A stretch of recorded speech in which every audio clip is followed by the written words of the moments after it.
Imagine a place where faith flourishes, where nature embraces the soul, and young hearts find joy, learning, and friendship, all under the light of Christian values.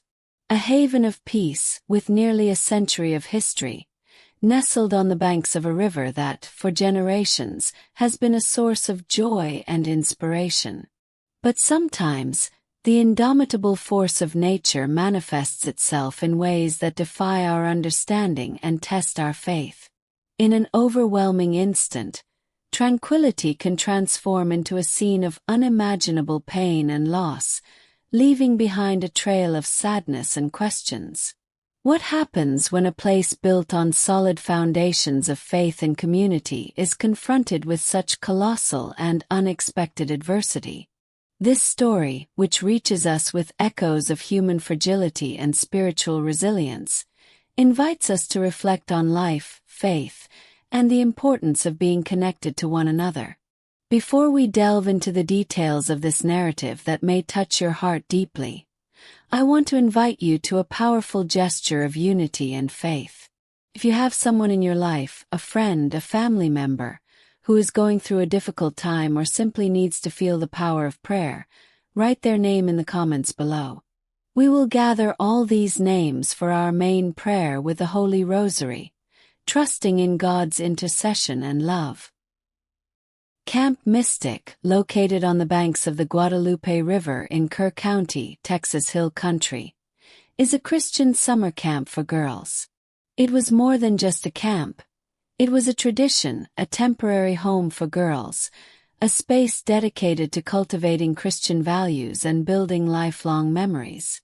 Located in a picturesque area, with its cabins and activity areas scattered throughout a naturally beautiful landscape and cut through by a serene river, this camp had deep roots. Founded in 1926, it witnessed nearly a century of summers filled with life and learning. Its history is marked by a purchase made in 1939 by a family who fell in love with the place through their own daughter's experience, and who shaped many of the traditions that endured for decades, creating a unique sense of continuity and belonging. There was even a period between 1943 and 1945, during World War II, when the site served the government as a rehabilitation center for veterans, demonstrating its capacity for adaptation and service. It then returned to its original purpose under the management of the same family, now in its third generation since 1974, keeping alive the essence of what the camp represented. It was, without a doubt, a place with a soul, a story to tell, and a future that looked promising. However, unfortunately, an unprecedented event occurred on July 4, 2025. Camp Mystic was the scene of a devastating tragedy, a flash flood caused by torrential rains that raised the river level by approximately 8 meters in less than an hour, sweeping away cabins, destroying structures, and claiming the lives of at least 27 campers and counselors. Among them, director Dick Eastland, who lost his life trying to save others, with dozens still missing. Life at this camp was vibrant and filled with activities that encouraged the integral development of the participants, both body and mind. During the summer months, the young women had over 30 different options to explore their talents and interests. Imagine the laughter in the pottery workshops, the concentration in archery, the energy on the basketball courts, the artistic expression in painting and music classes, the adventure in canoeing and kayaking. Each activity was an opportunity to learn something new, overcome challenges, and, above all, to interact and build strong bonds of friendship. It wasn't just about filling time, but about creating a dynamic environment where each girl could find something they were passionate about, discover new skills, and feel part of an active and engaged community, at a pace that balanced fun and learning, always with a spirit of unity and mutual respect. At the center of it all, faith pulsed, giving meaning and direction to all activities and relationships within the camp. It was a place where spirituality was not something separate, but intrinsically linked to daily life. For the Catholic participants, There was the opportunity to attend Mass on Saturdays, a time of communion and recollection. For the evangelicals, dedicated services were offered on Sundays, allowing each girl to express her faith according to her tradition. And uniting everyone, the daily devotional services, held immediately after breakfast, served as a guiding beacon for the day ahead, a time to reflect on Christian teachings, sing, pray, and strengthen the connection with the divine and the community of faith. This spiritual routine created an environment of peace, reflection, and growth in faith, fundamental to the camp's purpose and the young women's development. And the camp counselors were the ones who made all this happen, overseeing the activities, caring for the girls, and serving as role models. These young women, many of them college students, were the backbone of the camp during the summer. They weren't there just for the experience but played a vital role, being compensated for their work and dedication, with salaries that could vary depending on their time in college and their prior experience at the camp itself, creating a kind of career path within this seasonal community. There were several positions essential to the functioning of the camp, from those more directly involved in caring for the girls, such as nurses, assistants, and nannies, meaning caregivers, to support roles like horse grooming or even administrative work with accountants. They ensured the safety, well-being, and enthusiastic participation of the campers, often serving as big sisters and mentors, building bonds of trust and affection that lasted beyond the summer season. The camp's geography played a crucial role in its structure and activities, but also, as we will see, in its vulnerability. The facilities were distributed across different areas, taking advantage of the terrain and proximity to the river. There was, for example, a higher section, affectionately known as Senior Hill, where the older girls typically stayed, perhaps seeking a bit more autonomy or a privileged view. However, many of the cabins designated for the younger children, the youngest campers, were located closer to the riverbank. This proximity to the water allowed easy access to water activities like canoeing and swimming, which were highlights of the summer, but also put them at greater risk in the event of unexpected floods. With around 750 girls present during a typical week during peak season, this spatial distribution, while functional for camp life, carried a latent fragility in the face of the unpredictable force of nature.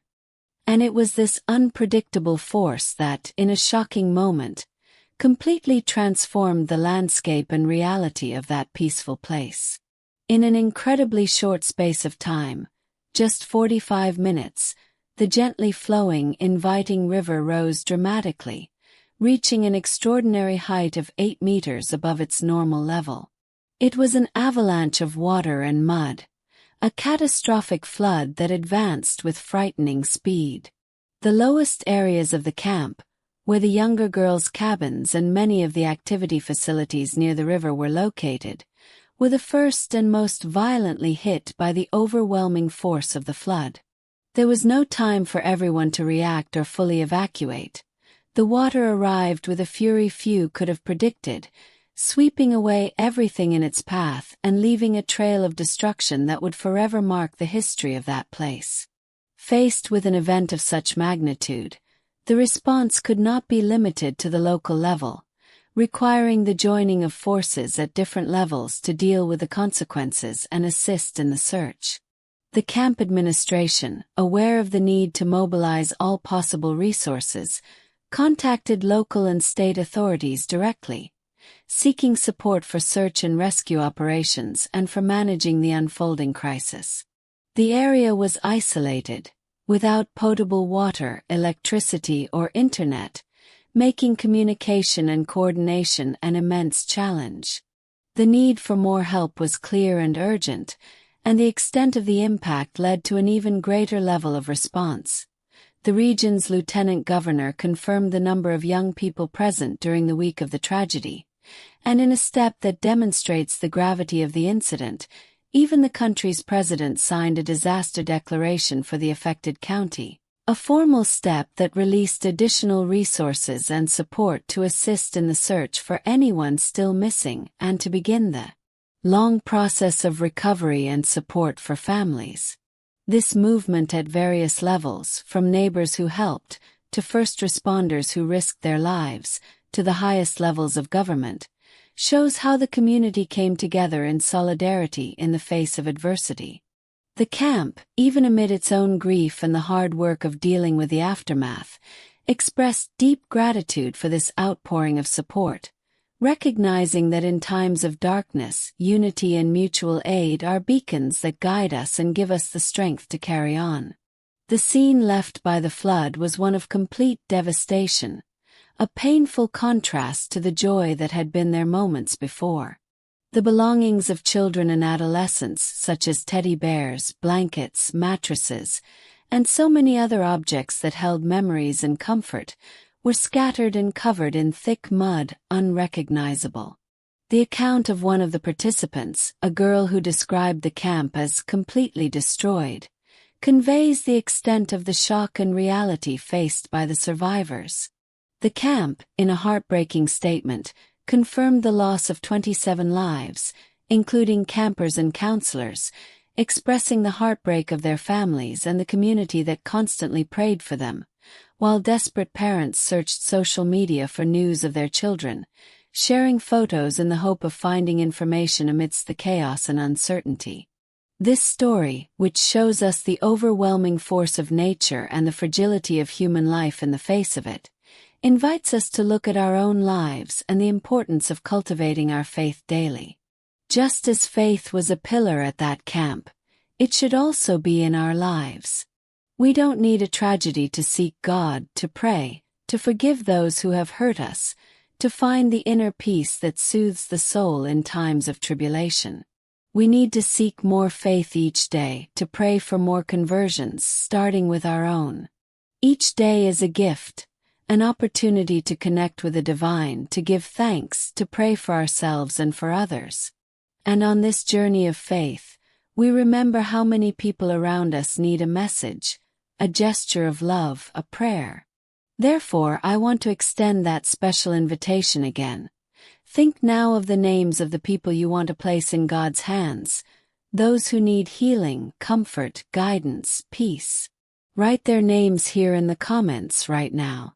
Let's join all these names in our main prayer with the Rosary, asking for Our Lady's intercession and Jesus' blessing for Texas, for all who have suffered this loss, and for each person you indicated. We have reached the end of this reflection on a story that has certainly touched many of our souls. I want to hear from you. What did this narrative awaken in your heart?